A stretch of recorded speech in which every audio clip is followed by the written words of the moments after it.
तो अब हम देखते हैं इसमें छोटा बड़ा करने का भी। देखें हमने ये किया तो ये बड़ा हो गया, ठीक है। अगर इसको हम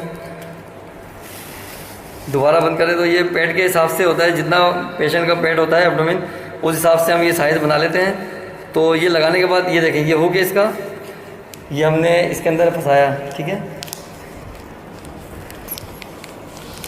ये देखें ये गिरिप पकड़ ली। अब हमने पेशेंट के ये देखिए थोड़ा सा ये यहाँ से हमने घुमा के, और ये देखिए ये दूसरा जो है ये गिरिप हमने यहाँ से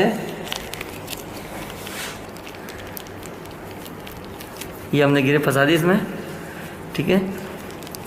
अब ये कमर से है या पेशेंट की ये बिल्कुल नॉर्मल साइज़ है, ये बिल्कुल लास्ट है, इससे ना बड़ा होगा तो सॉरी इससे छोटा नहीं हो सकता, ये बिल्कुल इनकी कमर के हिसाब से फिट है।